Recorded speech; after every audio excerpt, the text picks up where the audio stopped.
Hi, good morning. It is February 21st in Senate Judiciary, and we are going to be hearing from some community justice centers for months.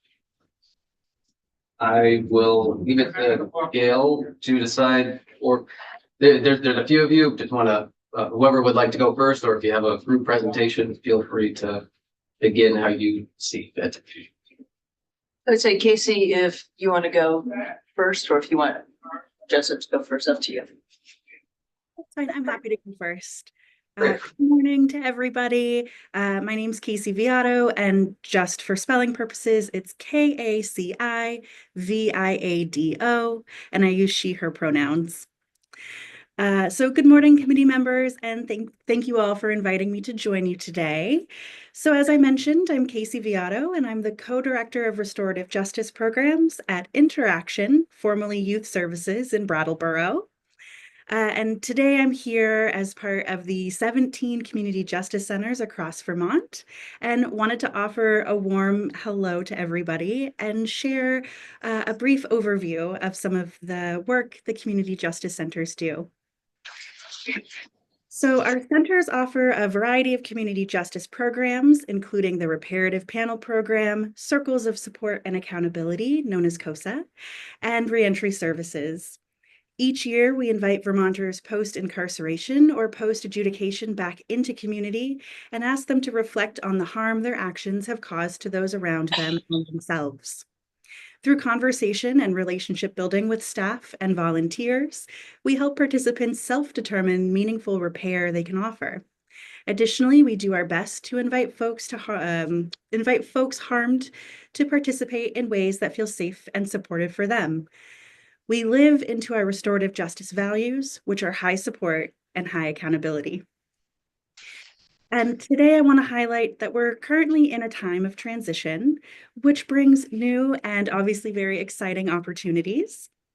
So one of those new opportunities is that the Department of Corrections is planning to expand the work of CJCs in Vermont's correctional facilities by bringing restorative justice practices directly into units.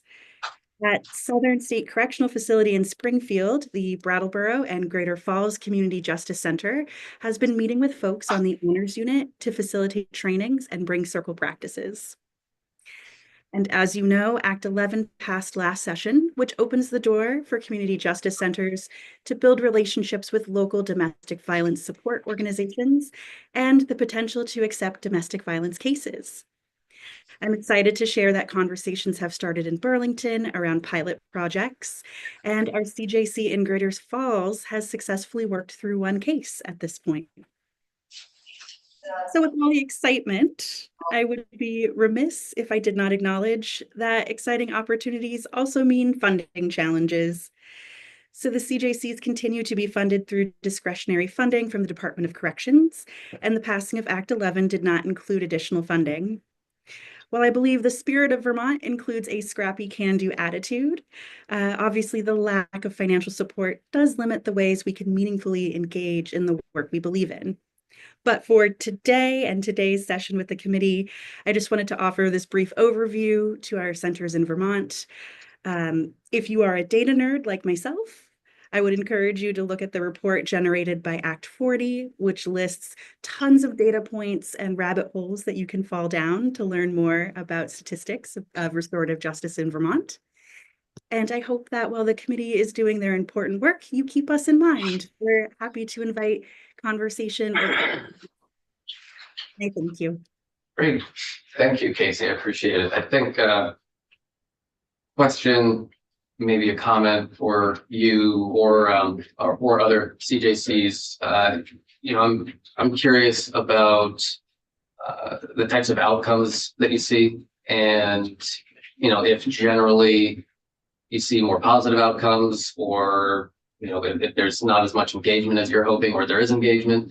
Could you share a bit more about what the results are from CJCs? Absolutely. I think the results that are most overwhelmingly positive that I wish folks knew more about comes from our Circles of Support and Accountability program. And so that's where someone coming out of incarceration is meeting with their group, their core group, every week for over a year, or for a year, excuse me. And through those conversations, they're finding supports for themselves and also diving deeper into what accountability means for them. And so oftentimes this results in a meaningful invitation back into community. Oftentimes folks leaving incarceration might feel isolated or shame. And so to have folks that are there to support you week after week and also push you to grow and learn is a huge benefit. On a smaller scale, our reparative panels usually the outcomes from that are creating sort of a contract or a list of things that folks might do for amends. And that typically could be apology letters or maybe some sort of acts of service. So overwhelmingly, the outcomes that we see are positive and include new positive connections for ongoing support.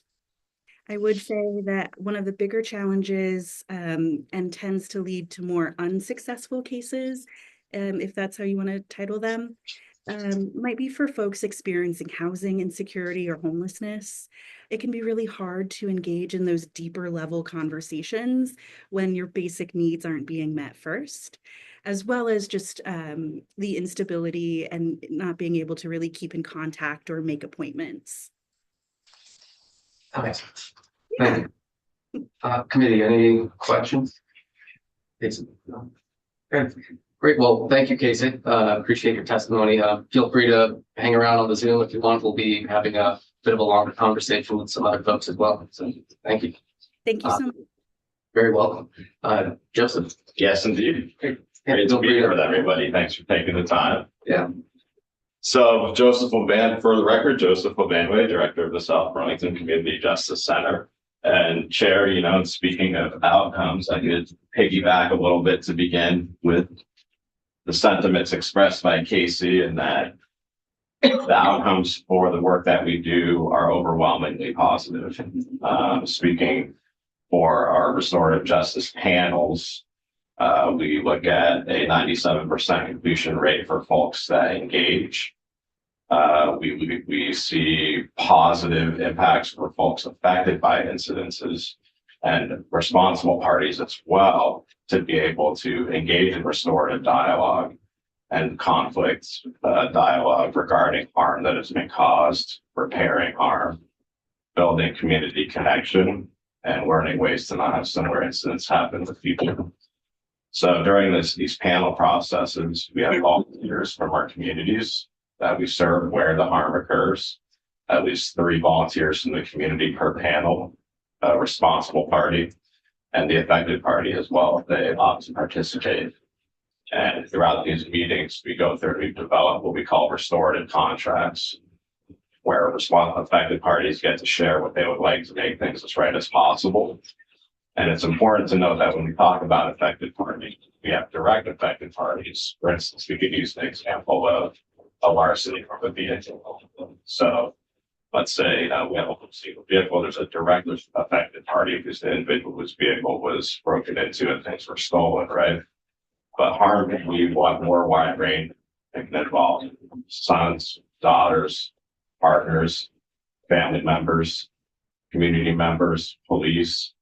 So when we develop these restorative contracts, the harm addresses a large range of harm that includes the directly impacted party, but also ancillary parties that are impacted.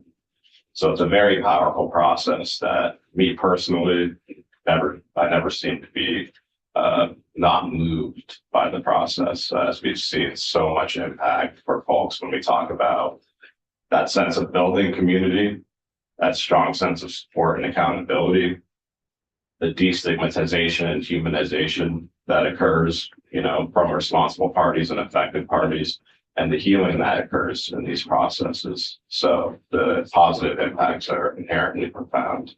Great. If I could interrupt your testimony real quick, I had one question. I think, we've heard a lot about public safety as legislators over the last year. and beyond that. And I think that, you know, at least for, you know, I guess like the general public that isn't, you know, either practicing in courts or, you know, volunteering in these CJCs or, you know, doing this work on the daily. I'm curious if you could touch a bit more on the CJC's connections to the courts and state's attorneys and defense attorneys, and how and what type of interactions occur and how folks are collaborating or not collaborating to ensure that there's both accountability but also rehabilitation. And yeah, I'll leave it there. A long-winded question, but Yeah, well, I could start off by saying that, you know, restorative practices are really a large part of our criminal legal system as a whole. So, you know, we have things like our court diversion, you know, restorative practices are involved there, you know, depending on state's attorneys, right? And currently with Act 180, you know, we're working through that process and things of that nature, right? To bring equity to the restorative justice processes across the state. So what I could speak largely to, as the director of the South Burlington Community Justice Center, that the majority of the referrals that we receive are pre-charge referrals. So they're called criminal direct from the Department of Corrections data. And in Chittenden County, which I'll speak about later in my testimony, from fiscal year 19 to 24, per the Act 40 report produced by the Criminal Research Group, I believe. My apologies if I got that wrong. Over the course of those 5 fiscal years, Chittenden County has processed over 2,600 pre-charge restorative justice panels.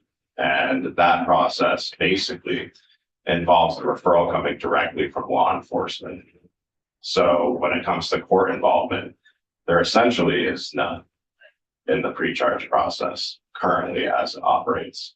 So a referral comes directly from law enforcement. They're out in the community. They respond to an incident. They refer it to us. We reach out to the responsible party. We explain the restorative process. The restorative justice process is a voluntary process, and it's rooted in responsible parties taking responsibility for the harm that they caused, as the restorative process is based on repairing harm. So if we don't acknowledge harm, then we can't repair harm. So it's a voluntary process, and very rarely will responsible parties say, hey, you know, I didn't do that. I'd like it to go to court. You know, so in that particular instance, what we do is we provide a completion document and we give it to the records of the police department. They send that to the state's attorney's office.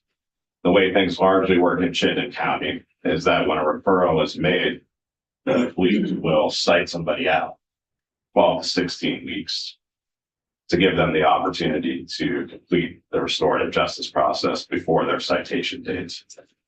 So once we get that referral, we'll reach out, explain the process to the responsible party. Then we will conduct an intake. During the intake, we talk about what happened. We solidify that the responsible party is taking responsibility. We screen for things like substance abuse, mental health, supports, housing, any type of things that responsible parties may need for the underlying themes of the incident that occurred. And then we schedule that initial panel meeting. And in between that intake and that initial panel meeting, we reach out to the affected party. And we speak to the affected party about what happened and what they would like to make it right. If they would like to attend the panel, if they would like to provide a written statement, things of that nature. And then we'll have that initial panel meeting where we'll have the responsible party, affected party, if they choose to participate, 3 volunteers in the community. And at that meeting, we'll talk about what happened. We'll talk about who was impacted by what happened. We'll talk about what can be done to make things right as possible. We'll talk about how to build community connection. And the reason why when I talk about community connection, I feel like that's a big part of the restorative process, as I believe that when we feel like we're a part of the community, and we all are part of the community, then we're less likely to harm our communities. So we have that piece of our restorative contracts. And then we also have supporting folks in not having similar situations happen in the future. That's a piece where we can get the underlying themes. was it a financial situation that led to the incident? We can put things on folks as restorative contracts to connect to the Champlain Valley Office of Economic Opportunity, for example, to fill out an application for 3 squares for food assistance. If it's a retail theft where, food is insecurity is an underlying theme. So another thing that's important to know about the restorative process that it's really doing with, not to or for. So it's really the coming together of the community, the responsible party, the affected party, and we believe that when the responsible party wants to do something, which they do generally, then they're more likely to succeed and less likely to reoffend. So those folks will leave that initial panel meeting with their restorative contract. We'll ask them, based on what's under restorative contract, how long would you like to get that done? Typically speaking, it's within a 4 to 8 week period, depending on the circumstance. Sometimes cases may be over a year, 2 years, depending on restitution. At the South Burlington Community Justice Center, we work with restitution cases upwards of $20,000. So when the individuals complete the restorative contract, after that, we'll set up that completion meeting. Everything's completed on the restorative contract, staff's checking in, between that initial meeting. Then we'll have this completion meeting. Essentially, we go through the restorative contract that folks have been provided. Everything is completed. They're provided with a completion document. The completion document is provided to records at the police department. A note is made in a Valcourt database that the individual has completed the restorative justice process. There's no docket. Nothing happens in the courts. The citation is null and void, and folks have no charge on their record and they've completed the process. However, if somebody, like I said, declines to participate in lieu of preferring to go through traditional criminal justice practice, or let's say in very rare circumstances, which at South Burlington, on average, we receive about 120 direct referrals per year, and on average, only 3.5 people over the course of 10 years do not complete the restorative justice process after conducting an intake. So very few individuals will get to the point where we create the restorative justice contract, the restorative contract, and then maybe they pay half the restitution, then they lose communication with the CJC. They stop being in contact, we'll continue to try to contact, but if somebody drops off the map, so to speak, then we close out the case. It gets sent back to the referral source, which is the police department, and they will recite the person to engage in a traditional court process. Senator Wills. There may be no way to track this, but do you have any sense of what percentage of people go through the program, complete it successfully, and then end up back in the program? I'm sort of, I guess, asking about like recidivism, but I recognize it's not quite the right term here. Yeah. Well, I could share with you that rarely happens. In the historical context of the South Burlington CJC, I could share with you that I went through over a 6-month period. I went through 10 years of our data, over 904 referrals, and like completion rate for people who can partake in the intake and have the initial panel, 97.4%. And the recidivism rate, based on looking at Valcourt data and incident history, I went through every person that has completed over the course of 10 years, and the recidivism rate is 10.1%. Wow. And 6.4% or 6.1% of that 10% of recidivism is folks who maybe were referred for a retail theft, a simple assault, and then 5 years later, they get charged with negligent operation. 3.9% of that 10% of recidivism are folks who are then charged with the same incident. So very small percentage of individuals who are referred for retail theft, simple assault, end up committing those same crimes again. And it sounds like that a good chunk of the people who come back are actually coming back for a lower level. Yes. Yeah. And something to note, currently, and Casey touched upon this, Act 11 did pass, but currently operations at the CJCs for the time that we've been functioning under the DOC, Up to this point, the only cases that are not allowed to be worked through the restorative process have been domestic and sexual violence. So I just want to share that it's not, restorative justice processes are not limited to low level offenses. And, and then work with the DOC for reparative probation cases, for example, that's when we tend to work with restorative processes for higher level offenses.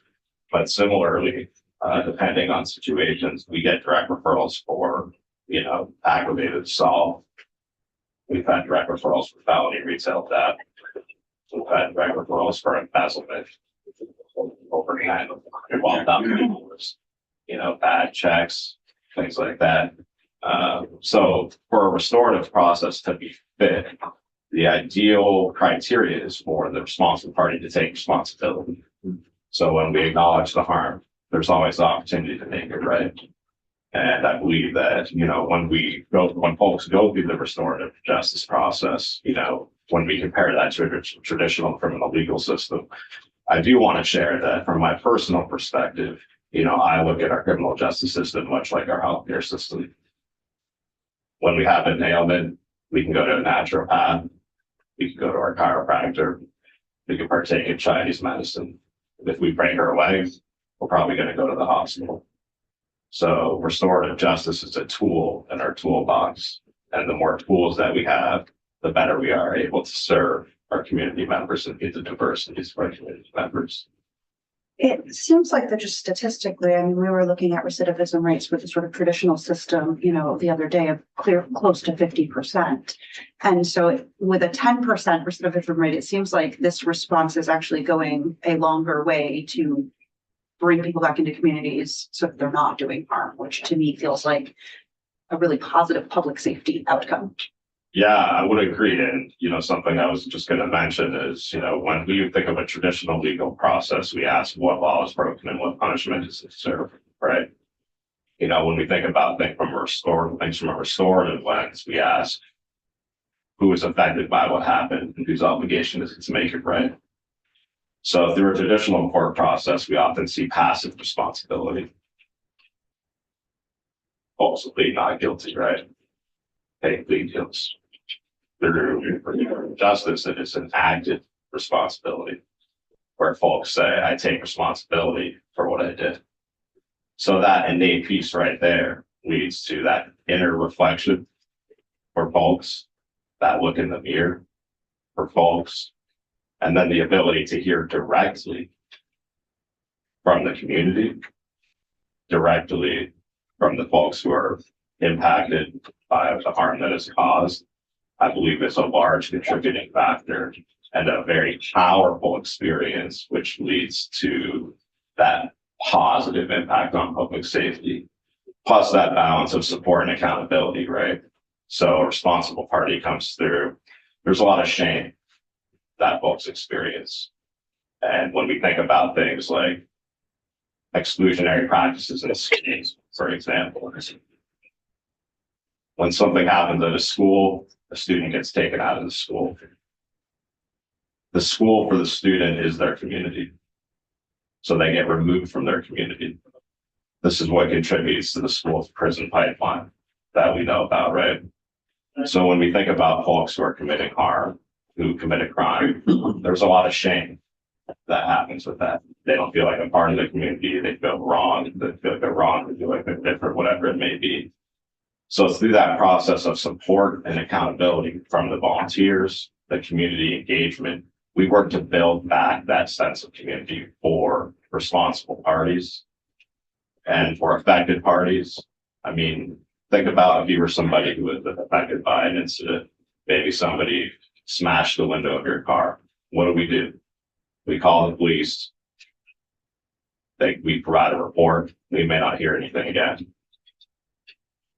When we think about the restorative process, if that particular case would be referred to a restorative justice center, especially when we think about pre-charge, that responsible party would be referred to the CJC to engage in a restorative process within a day, a week.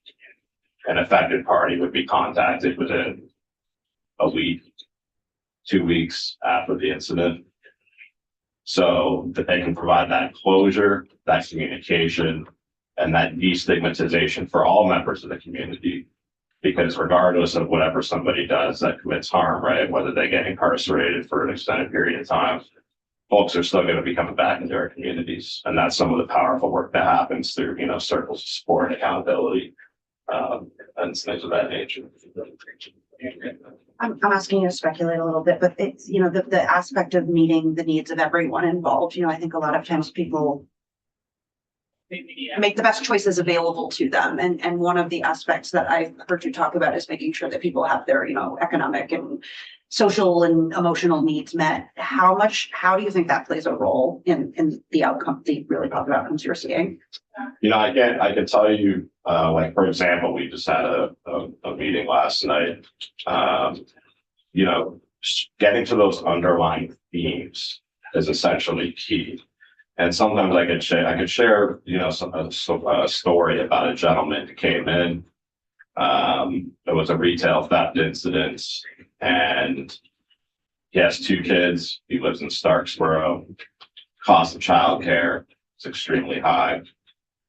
He decided to stay at home. Only his partner was working. Not enough money coming in. Stole food from the grocery store.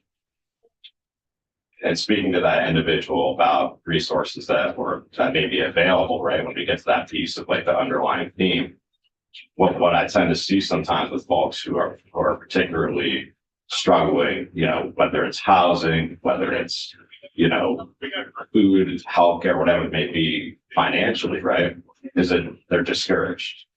Maybe they applied for some assistance 3-4 years ago. The income was too high, right? Maybe there's situations like that occurred. We always encourage folks, and it's part of our philosophy, I'll give everybody the opportunity to show up. And one of the things that I mentioned that because as human beings, I think we have an innate process that we go through when something happens, right? We tend to think that something happened 3 years ago. I find myself in that same type of situation 3 years later, and it's going to be the same result as 3 years ago. So in working with this individual, we just talk about what resources were available and encourage, like, hey, it can be very difficult. Like, we understand, 3 years ago, think we're not able to get any assistance, but, it's hard not to project past experience onto present and future experience, right? So this individual ended up, filling out the application for some assistance, getting some assistance, establishing a relationship with his community resources, so food insecurity wasn't an issue. Over the course of his 3 months working with the CJC, he saved up money with his wife. They moved to Massachusetts and now live closer to their family and are doing extremely well. We see these types of situations quite frequently. Folks coming in, it's a low point in life, right? Initial meetings can get really pretty heavy, and then when we get to the completion meeting, it's night and day for a lot of folks. So I'm just going to go into like some of my written testimony. I know kind of off the cuff right now on a lot of stuff, but I just wanted to give a little bit of context to restorative justice in Vermont. Restorative justice and its roots in Vermont essentially started because Vermonters were not feeling satisfied with the traditional criminal legal system. People who had things broken wanted them to be fixed. People who had things stolen wanted them to be returned. Vermont, as we probably know, is a national leader in restorative justice. And as Casey mentioned, we have a total of 17 community justice centers across the state currently. The community impact, as we've talked about, cannot be understated. As over the years, CJCs have grown closely knit with the communities that we serve and have had a profound impact on community members. Speaking for South Burlington, I was just speaking to Chief Burke a couple of weeks ago, and we are pretty close and very confident to say that we are operating a restorative police department. So the local natures of the CJCs has contributed to the ability to meet the specific needs and specific harms that occur in our communities and enlist the services of local volunteers from our communities that we serve.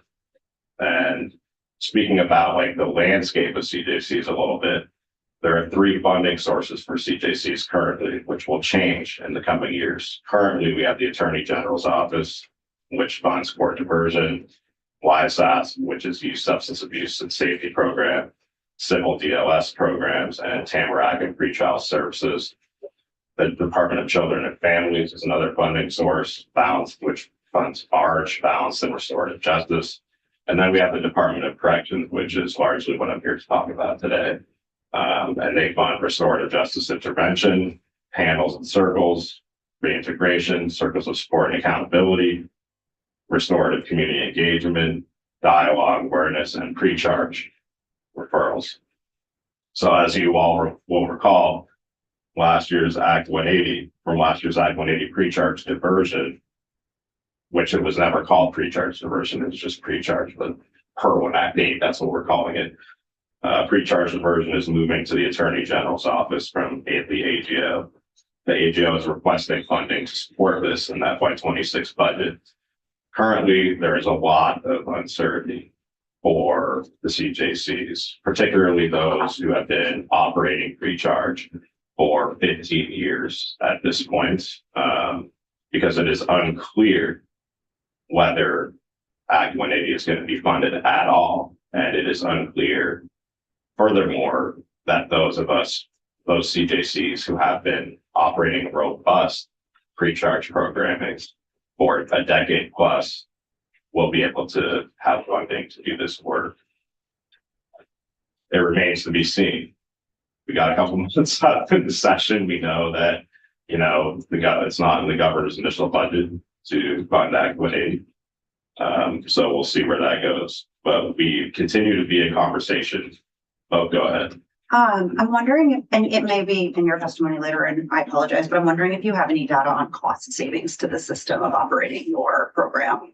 The 17 around. There was some specific testimony. There was a report regarding court diversion. I don't have any specific data, but I could share with you that I could confidently say, without a doubt, in particular regarding pre-charge, there is a significant cost savings. I mean, there is no dockets being created at court, which is a part of a post-charge diversion process as well. No court involvement, no judges, no state's attorneys, no public defenders, a lot of cost savings there. So I could share in South Burlington, to operate our pre-charge referrals processing between 120 and 140 per year. For staff, we have myself and another full-time employee. I'm the director, so I do other duties as well. But our DOC budget, which largely funds our pre-charge, we operate on $120,000 a year to process that many cases. But on a per case basis, one can imagine the fiscal savings that occurs from a pre-charge process, as it's literally directly from law enforcement to CJC staff, and then everything is handled internally.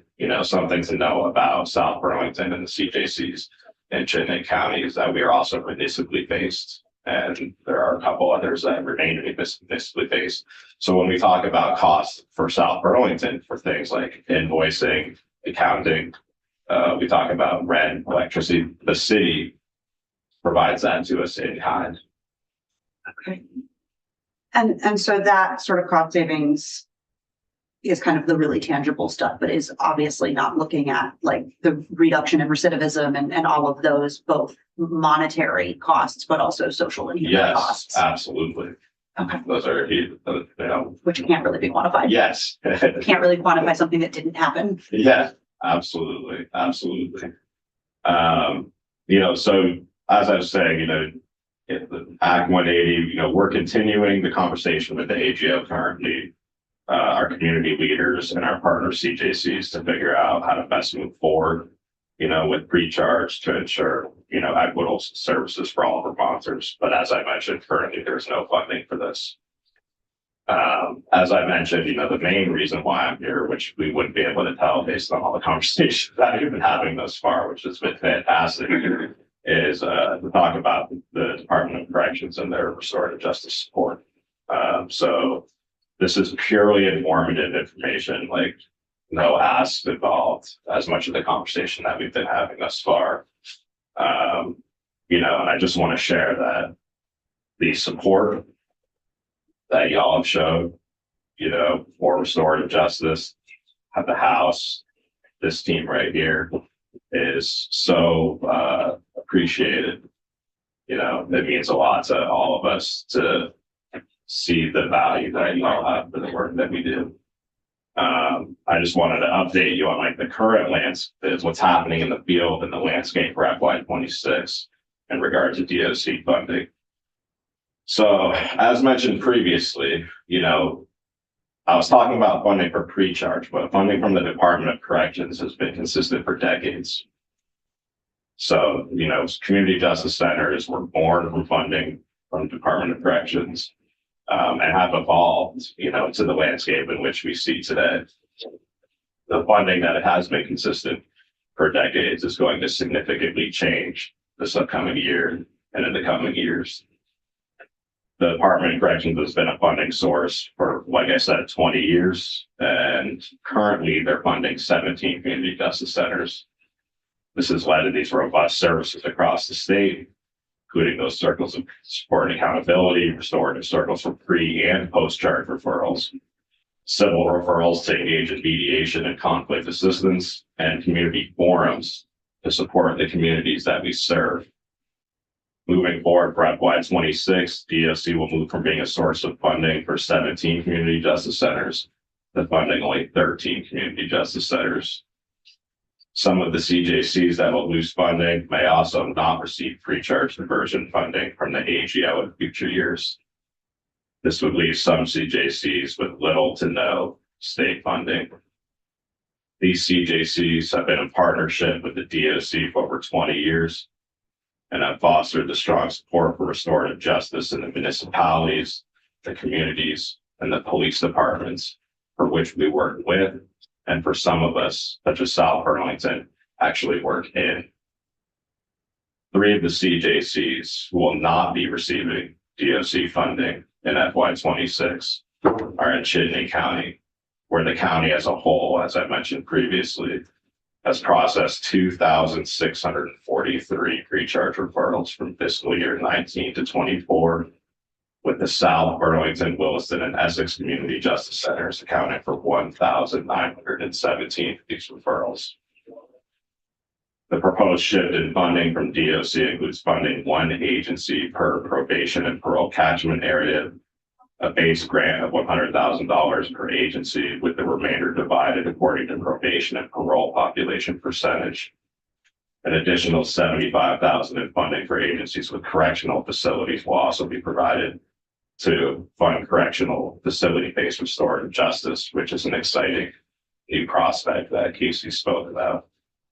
When adding all those numbers up, the total of DOC funding for FY26 will be $3,346,470 roughly, which is $359,868 short of last year's state appropriation of $3,706,338 that had been equitably divided amongst the 17 CJCs. And I just want to share once again that this is just for informational purposes. So what we're experiencing and what we're facing is that for some of the community justice centers in Vermont, DOC funding will increase. For some community justice centers in Vermont, DOC funding will decrease a little bit. And for some, such as South Burlington, Williston, and Essex, DOC funding will cease entirely. I speak with a heaviness considering the prospect of not only my program, but others as well, losing DOC funding for community services that we have been providing for many years is devastating, coupled with the fact that currently there is no funding for pre-charge work. And I just want to thank you all for the opportunity to come in today and share again my appreciation for your support and for the partnerships we have and the services that we provide for our communities. Thank you. Committee, any questions, comments? Yes, good morning. Thanks for being here. I've sat on the working board and parenting board and so on and so forth, but haven't worked all that closely with the CJCs. What I was curious was, what are the parameters on these pre-charge referrals from law enforcement? Is there does the board look at what the offenses are and so on and so forth? It's just repetitive and you just keep coming back. And we talk about recidivism, or how does that engage? And do you find your work now, in contrast to say reparative boards or whatever else, working with them or eliminating some of their caseload? So in terms of reparative boards, those are what we would call reparative probation. And those are cases that will continue to be funded by the Department of Corrections moving forward in FY26. And talking about the pre-charge process, you know, in Chittenden County, we have all the CJCs have MOUs with our police departments. So in South Burlington, we have an MOU that lists 14 offenses that are eligible for referral to the CJC. And it is not limited to those 14 offenses. For example, reckless endangerment is not on that list. If an officer is out in the community and interacts with somebody, they will come and speak directly with the CJC and say, hey, I was out and I responded to this call. There was an accidental discharge of a firearm at a hotel and it shattered the window of the shower. Is this a case you'd be willing to work with? Yes. So it's not limited to those 14 offenses, but those are there for the ground for a base, right? And what was your second question? So we have these MOUs that kind of outline like what types of cases could be eligible. And then when it comes to potentially seeing a person twice or more, I can share with you that I've been at the South Burlington Community Justice Center as a volunteer or a paid employee or a director for 8 years at this point, and I've only seen the same person 3 times. I realize that, but how many times would you see them? I'm not asking how many times you've seen them, but how many times would that person be eligible for this program? Ah, I see what you're saying. Is there a cutoff here? So now we just can't keep doing this. Yeah, well, that's something that we I'd like to talk about something we did at South Burlington that would pertain to that. So in FY22, we created a general order where all incidences were referred to the CJC based on the criteria of those 14 incidences. And what we discovered is that the underlying needs of folks sometimes trump their ability to engage in a restorative process. So, you know, things like mental health, substance abuse, co-occurring disorders, housing insecurities. So we had a lot of no contacts this year.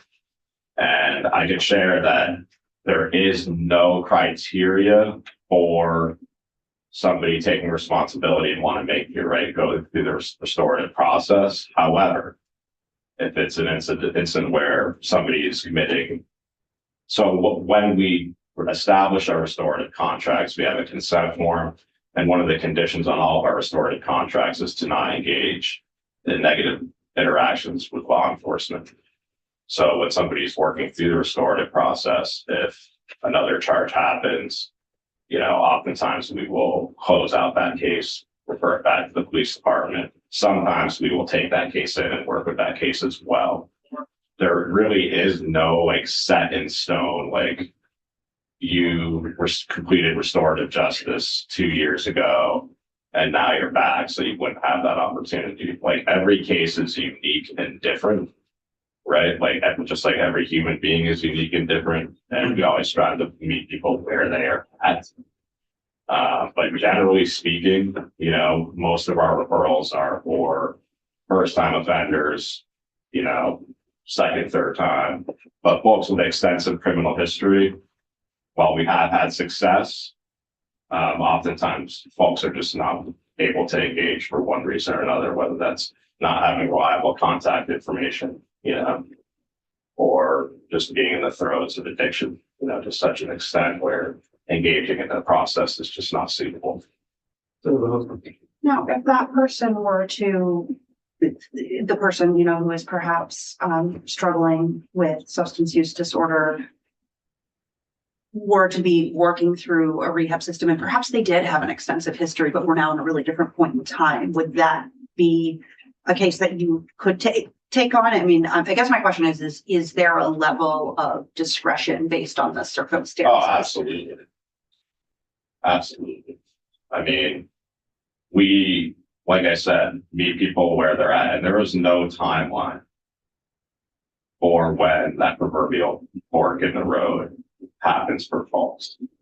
I think sometimes as humans, we often link certain places where we should be in our life to a certain age, right? And we hear that from folks a lot, like, oh, well, I'm 35 and look where I'm at, and my sister's 35 and her house, she's got a house, she's wow, like she's stable financially, like I feel terrible, right?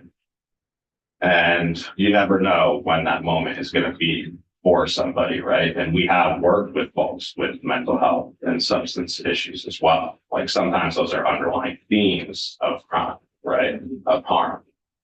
And if folks are ready, then they're ready.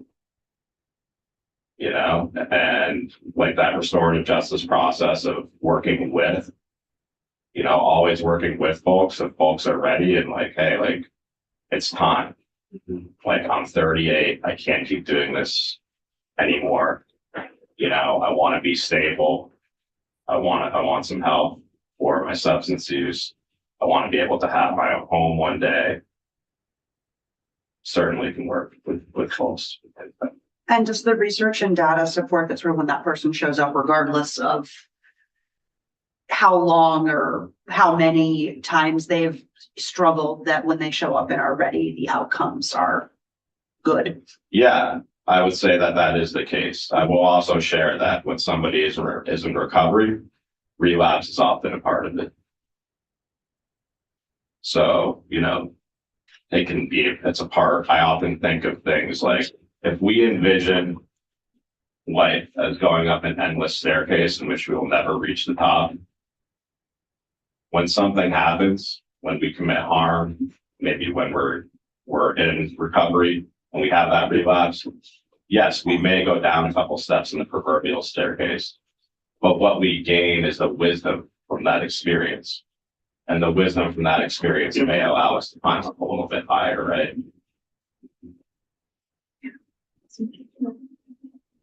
Thank you.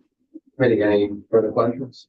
Senator Mattis. Just a quick one, talking about your funding, it sounds like it's going in. Are you just not going to get it? Because it sounds like it's going into the probation area and then divvied out. So will you get funding through that structure, or Specific. where's it gonna go when it goes into the probation area? So specific to, South Burlington, Williston, and Essex, we will not be receiving any DOC funding. As DOC, put out a request for proposal, as mentioned, they're only going to be funding one agency per county. So that would be Burlington in the case of Chittenden County.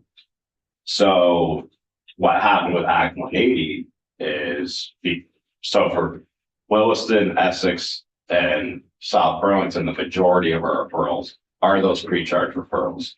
Department of Corrections has made a decision that they don't feel like they're suitable to be funding pre-charge, as folks aren't under their supervision.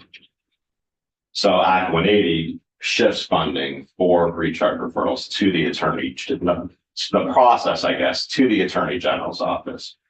So if funding is provided via the legislature, then the Attorney General's office would be administering the funding for pre-charge. But currently in the governor's FY26 budget, there is no funding for Act 180. So this has led to a lot of uncertainty. And our municipalities are working to set up like patchwork budgets in case there is no funding. Like in the case of South Burlington, it's in the city budget to be voted on town meeting day to provide $60,000 to the CJC for operations. And I know that Essex and Williston also receive some municipal funds as well. So quick question then, Senator Popsky, my CJCs in the backlog, and we've heard a lot about backlogs. There's also an impact that backlogs have on public safety as people are not having their case adjudicated in a timely manner. Often, there's a lot of repeat offenses that happen in the 3 to 4 years that a case just remains lingering without any accountability or rehabilitation or anything like that. Can you just touch briefly on whether or not CJCs have an impact on the backlog? I think when we're talking about pre-charge diversion, absolutely. I mean, those numbers speak for themselves, right? I mean, 2,617 referrals in Chittenden County since FY 2019.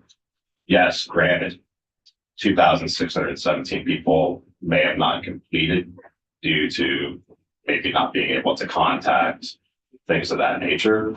But that is a significant amount of cases. Speaking for South Burlington over the past 5 fiscal years, just South Burlington, which is one of the 4 CJCs in Chittenden County, 600 cases that we process. So those are 600 cases that are not going to the court, that are not contributing to the backlog. Yeah. And I'll also just add, I mean, from my own experience, every little case, or not little case, every new case, regardless of how serious it is, when it gets added to the list for both the defense attorney and the prosecutor, regardless of how complicated it may or may not be, has a ripple effect on every other case that they're doing, in terms of the amount of time and resources that they have to commit to all of their work and due diligence. So Yeah, absolutely. Senator Votes. I was just wondering, and I apologize if you already said this, but what is the what is the sort of numerical number that we would need to fully fund the work that's currently being done in this for the FY 26 budget? How much money are we talking? Well, I would refer to that. You could actually watch this. Willa Farrell of the AGO's office testified in Judiciary last Friday. And the House Judiciary? Yes. I was like, she wasn't here Yeah, last night. Okay, I was like, Sorry about it. okay. And the total ask from the AGO to fund pre-charge statewide is 1.75 million. And about 1 million of that is to fund current providers. And I believe that is a 2-year plan. Okay. So I could share that the allotments from DOC for South Burlington, what we've been spending to operate, which is largely our pre-charge, is roughly around 125,000. Okay. And then Williston has received the same grant, like this past fiscal year. It's like this fiscal year current is around 149,000 per DOC. But in the space of South Burlington, we actually end up paying back because I've been working to keep our budget lean, knowing these uncertainties. But the DOC allotment for Williston is 149,000 and change.